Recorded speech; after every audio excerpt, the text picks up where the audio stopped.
Study IQ IAS, अब तैयारी हुई अफोर्डेबल।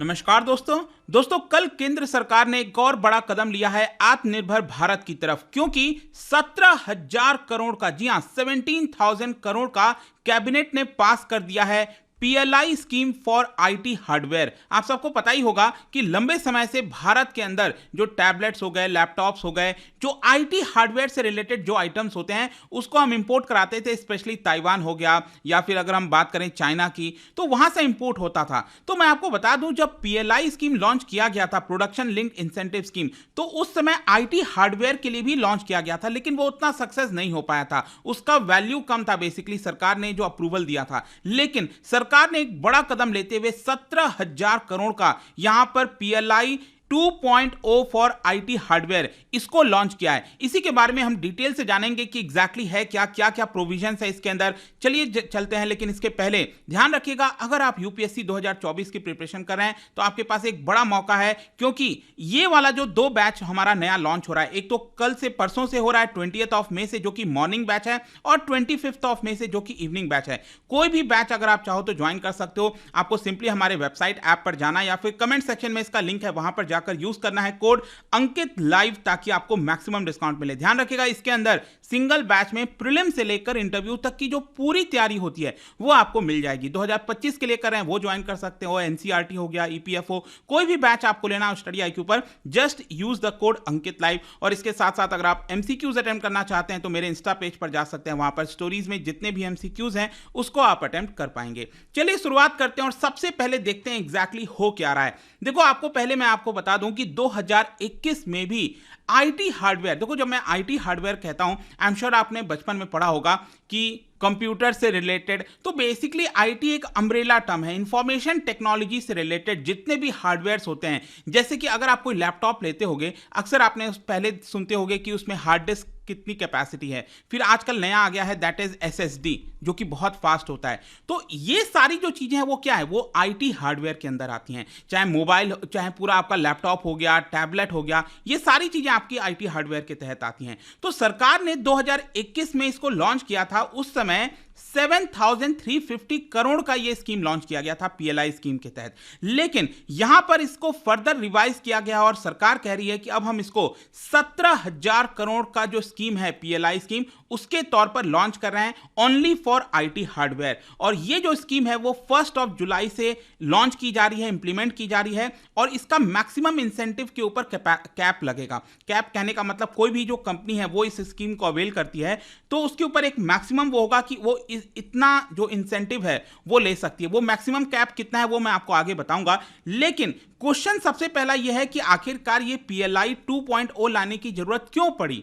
देखो, जैसा कि मैं आपको बता रहा था, 2021 में सरकार जो IT हार्डवेयर जैसे laptop, tablets, all in one computer हो गया, सर्वर्स हो गया, इन सब के लिए 7,300 करोड़ का 4 साल के पीरियड के लिए ये पर्टिकुलर लॉन्च किया गया था, ये स्कीम लॉन्च किया गया था। अब इसके अंदर बेसिकली क्या था, इसके अंदर ये था कि मान लो कोई डोमेस्टिक कंपनी है और वो 20 करोड़ रुपए पहले साल में निवेश कर रही है और उससे वो प्रोडक्शन कर रही है 50 करोड़ का, फिर अगले साल यहां पर वो 100 करोड़ का प्रोडक्शन कर रही है, तीसरे साल 200 करोड़ का, चौथे साल 300 करोड़ का। तो यहां पर इंक्रीमेंटल बेसिस पर उसको 1 से 4% का इंसेंटिव सरकार देने वाली थी। मतलब कि ओवरऑल अगर मैं आपको बोलूं एवरेज में, तो हर साल उसको लगभग 2% का इंसेंटिव। अब आपको पता ही है ना PLI के अंदर क्या है कि जितना ज्यादा आप प्रोडक्शन करोगे, हर एक प्रोडक्शन के ऊपर सरकार आपको एक प्रकार से सब्सिडी दे रही है, आपको एक इंसेंटिव दे रही है, ताकि ओवरऑल जो कॉस्ट है प्रोडक्शन का वो कम हो जाए, ताकि लोग ज्यादा से ज्यादा जो फॉरेन कंपनीज हैं, डोमेस्टिक कंपनीज हैं, वो भारत के अंदर प्रोड्यूस करें।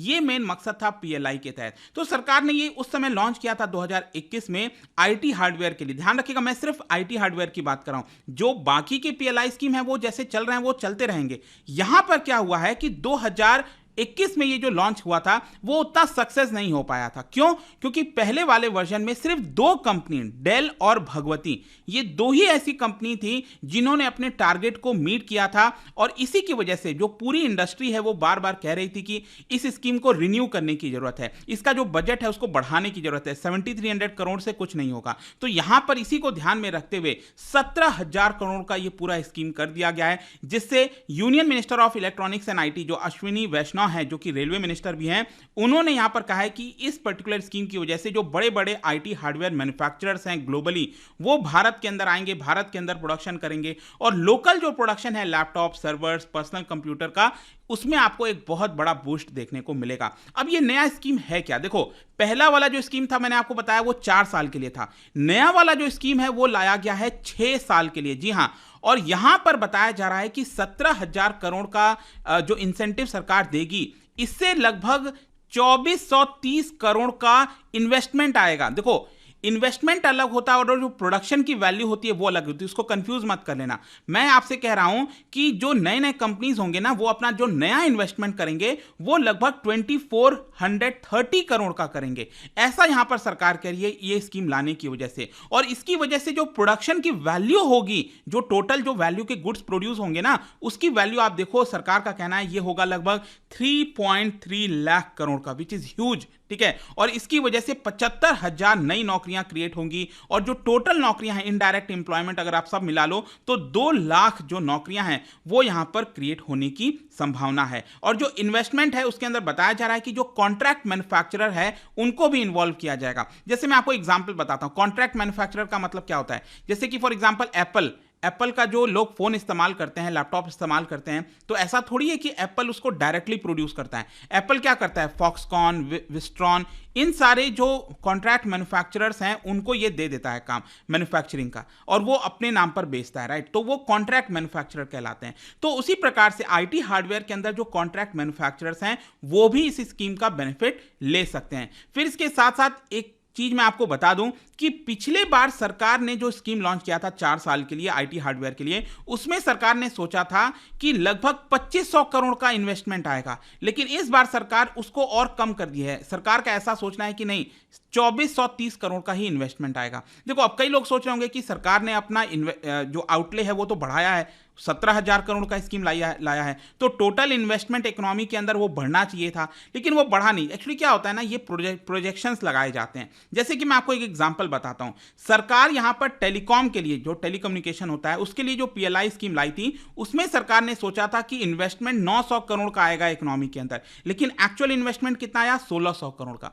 तो जो सरकार अनुमान लगाती है वो काफी इधर उधर हो सकता है, क्योंकि ये अभी स्कीम नई है, आपको समझना है, कोई बहुत पुरानी स्कीम नहीं है।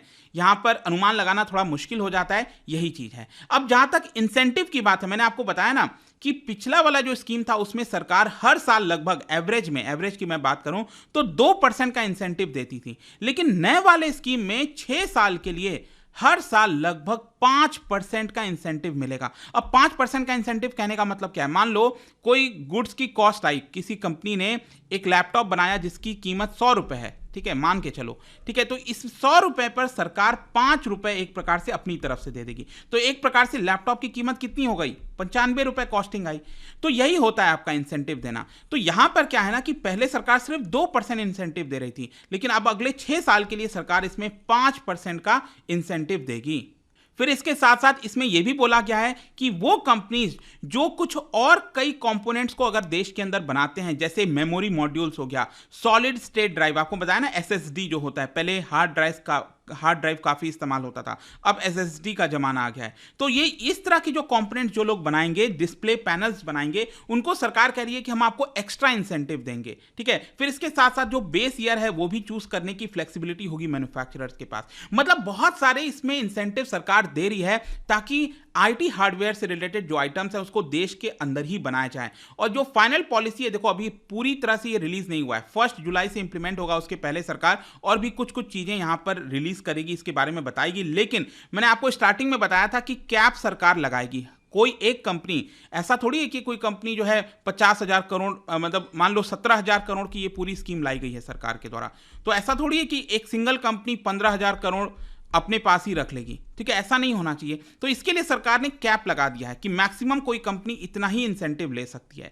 तो यहां पर जो ग्लोबल कंपनीज हैं, जो फॉरेन कंपनीज हैं, वो मैक्सिमम 4,500 करोड़ तक का ही इंसेंटिव ले सकती है। जो हाइब्रिड कंपनीज हैं, हाइब्रिड मतलब फॉरेन और हमारी देश की डोमेस्टिक दोनों मिलकर जो कंपनी बनी है, वो मैक्सिमम 2,250 करोड़ का इंसेंटिव ले सकती है। और जो हमारी डोमेस्टिक कंपनीज हैं वो सिर्फ 500 करोड़ तक का ही जो इंसेंटिव है वो सरकार से ले सकती है, ठीक है। अब देखो इसमें कई लोग सोच रहे होंगे कि ग्लोबल कंपनीज को इतना इतना इंसेंटिव क्यों? देखो, ये मैक्सिमम इंसेंटिव की बात है। कोशिश यही है कि जो ग्लोबली बड़े बड़े प्लेयर्स हैं, क्योंकि देश में हमारे प्लेयर्स ही नहीं है उतने कि इतने लार्ज स्केल पर बना सकें, तो जो ग्लोबल प्लेयर्स हैं बड़े बड़े, वो देश के अंदर आए, यही मेन मकसद है यहाँ पर। फिर इसका सिग्निफिकेंस क्या है? देखो, सिग्निफिकेंस यही है कि जो सरकार ने ये जो फैसला लिया है, यहाँ पर जो minister of state for electronics and IT है राजीव चंद्रशेखर, उनका यही कहना था कि इससे भारत के अंदर जो प्रोडक्शन है और जो प्रेजेंस है ग्लोबल वैल्यू चेन में आईटी हार्डवेयर के अंदर, वो बढ़ेगा। यहां पर जो इलेक्ट्रॉनिक्स इकोसिस्टम है भारत में, इस स्कीम की वजह से जो हमारा मकसद है 1 ट्रिलियन डिजिटल इकोनॉमी गोल का, वो हम यहां पर अचीव कर पाएंगे। अब मैं आपको बता दूं कि आईटी हार्डवेयर को लेकर सरकार ने ऑलरेडी कुछ टारगेट्स रखे हुए हैं। टारगेट यह है कि भारत में जो आईटी हार्डवेयर इंडस्ट्री है, उसका टोटल प्रोडक्शन 2025-26 तक $24 बिलियन का होना चाहिए और इसमें से 12 से 17 बिलियन डॉलर का एक्सपोर्ट होना चाहिए। ये टारगेट रखा गया है। तो ऑब्वियस सी बात है, इस टारगेट को मीट करने में ये जो पीएलआई स्कीम लाई है सरकार, वो काफी हद तक मदद करेगी। और इन्हीं सारी चीजों को देखते हुए जो एसोसिएशंस हैं, यूनियंस हैं, उन्होंने इसका स्वागत किया है, क्योंकि पहले वो काफी समय से मांग कर रहे थे कि ये स्कीम को रिवाइज करना चाहिए। फाइनली ये हो गया है। और इलेक्ट्रॉनिक्स मैन्युफैक्चरिंग की बात करूं, मैं तो आईटी हार्डवेयर बोला ना आपको, ये अगर पूरे इलेक्ट्रॉनिक मैन्युफैक्चरिंग की अगर हम बात करें, तो आप देख सकते हो कि पिछले 8 साल में 17% के हिसाब से एनुअल ग्रोथ हुआ है एवरेज में, ठीक है। और बताया जा रहा है कि इस साल पहली बार 2023-24 का जो फाइनेंशियल ईयर है, ये वाला साल जो चल रहा है, इसमें हो सकता है कि जो प्रोडक्शन है इलेक्ट्रॉनिक्स का भारत के अंदर, वो $100 बिलियन को पहली बार क्रॉस करेगा, which will be around 9 lakh crore के आसपास। तो एक बड़ी चीज है। और साथ ही साथ मैं आपको ये भी बता दूं कि पीएलआई स्कीम जो है, उसने पिछले 3 साल में 3 लाख नई जॉब्स जो हैं वो क्रिएट की हैं। तो यही पूरा वीडियो था इसके बारे में, पीएलआई आईटी हार्डवेयर जो सरकार कल लॉन्च की है। और जाने से पहले एक बहुत ही इंटरेस्टिंग क्वेश्चन, यहां पर 2 स्टेटमेंट दिया हुआ है पीएलआई स्कीम से रिलेटेड, आपको बताना है कौन सा करेक्ट है। इसका राइट आंसर आप सबको पता है, मेरे इंस्टाग्राम पर तो मिलेगा ही, वहां पर अगर आप नहीं हो कोई बात नहीं, टेलीग्राम से भी ले सकते हैं इसका सही उत्तर। मैं कई सारे जो एमसीक्यूज हैं वो यहां पर स्टोरीज में डालता रहता हूं। बाकी अगर आपको पीडीएफ चाहिए तो टेलीग्राम पर आइए, अलग अलग सोशल मीडिया पर आप जुड़ पाओगे। और जैसा मैंने बताया था, यूपीएससी की अगर आप तैयारी कर रहे हो, just use the code Ankit live. कोई भी आपको बैच लेना हो, you can avail as soon as possible. And I hope कि वीडियो आपको पसंद आया होगा। मिलता हूं आपसे next time. Till then, thank you very much, see you soon.